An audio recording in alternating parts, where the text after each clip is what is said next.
Un día de 1912, Rainer Maria Rilke, sin duda el más importante poeta alemán contemporáneo, caminaba atormentado por la depresión por el borde de un profundo abismo. Hacía poco había conversado con su amiga Lou Andrea Salomé, discípula de Freud, sobre la posibilidad de someterse a un tratamiento psicoanalítico para morigerar o superar su dolor.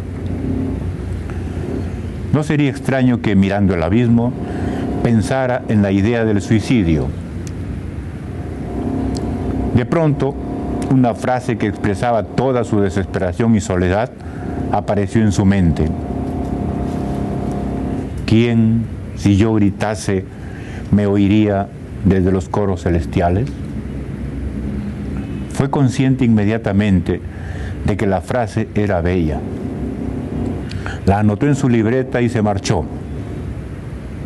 5 años después, escribió sus famosas elegías del Duino. La primera elegía empieza con el verso que anotó en su libreta y cuyo brillo acaso lo consoló y lo alejó de la muerte que el abismo le ofrecía. Pasar de la depresión a la creación lleva mucho tiempo.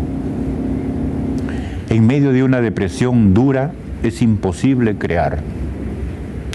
Rilke tuvo que esperar 5 años. Escribió cuando su angustia había cedido hasta un término manejable. Esa es la primera conclusión que yo obtuve de mi propia experiencia de deprimido. La depresión profunda inhabilita al artista. En realidad, inhabilita a cualquier ser humano. Mi depresión, en un comienzo, fue provocada por una separación conyugal y la consecuente relación distinta con mis 2 hijas pequeñas. Todavía estaba tratando de superar esa crisis cuando me fue detectado un carcinoma pulmonar. Me derrumbé completamente. Mejor, me derrumbé por dentro, íntimamente, porque hacia afuera, incluso para mi familia, trataba de mantener una dignidad. No estoy hablando de un heroísmo estúpido, sino de una conducta que aprendí desde niño y se la atribuyo a mi padre, un inmigrante japonés que nos acostumbró a reprimir las tragedias internas. Ante la adversidad extrema, me viene una pulsión recóndita que me señala una responsabilidad. Sé como tu padre. Recordando esos días, y más precisamente recordando mi estadía en un hospital de Alemania, donde me llevaron para ver la posibilidad de una operación, escribí un poema. Voy a leer un fragmento. Mas no patetices, no dramatices. Eres hijo del japonés que se acabó picado por el cáncer más bravo que las águilas, sin dinero para morfina, pero con qué elegancia, escuchando con qué elegancia las notas, mesuradas primero y luego como 1000 precipitándose, del kotō de la hora radial de la colonia japonesa.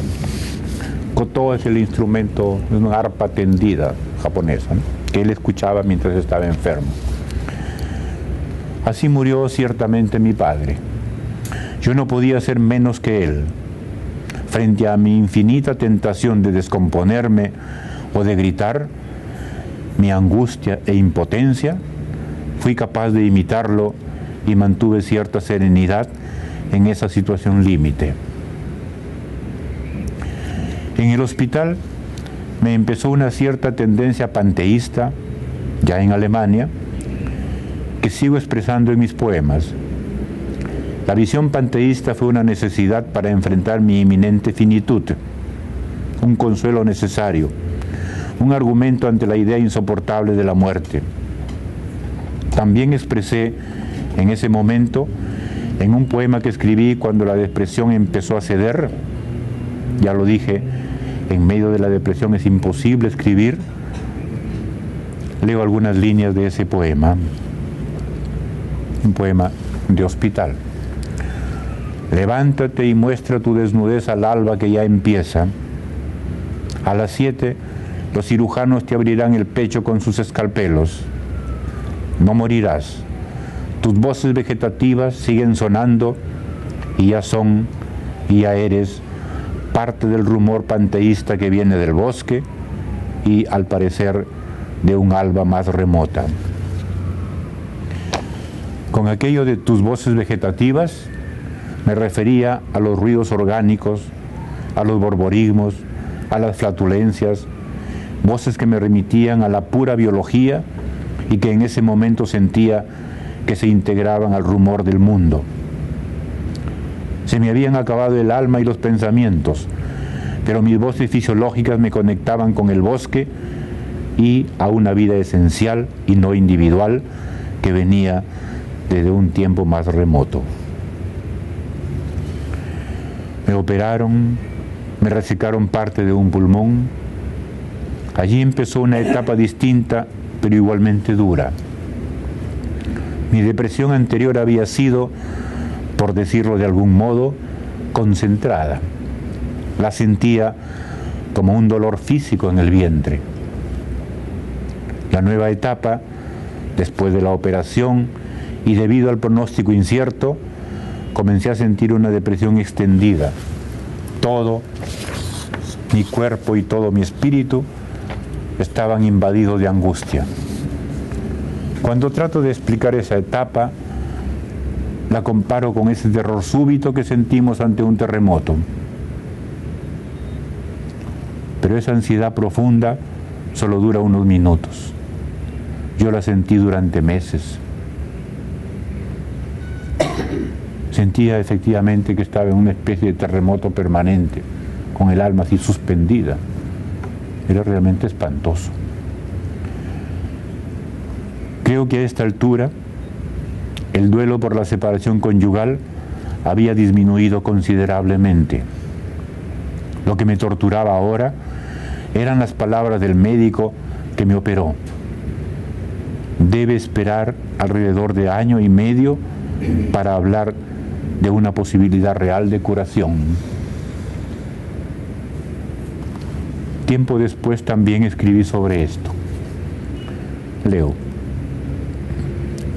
Los enfermos somos una triste fila de ángeles de amplias batas para volar. ¿Quiénes serán? Nos preguntamos, los 5 escogidos de entre 100 que volverán al mundo donde cada movimiento dura con su sonido. Una desesperanza completa sería mejor que la incertidumbre estadística. Me refería a que, según los números, de cada 100 personas que desarrollan carcinoma pulmonar, solo 5 pueden alcanzar la curación. A veces, en medio de mi depresión, deseaba, como digo en el poema, una desesperanza completa, es decir, un acabemos de una buena vez. Sin embargo, nunca me rondó la idea del suicidio. Postergaba esa idea para el día en que mi radiografía de control me anunciara el regreso de la enfermedad.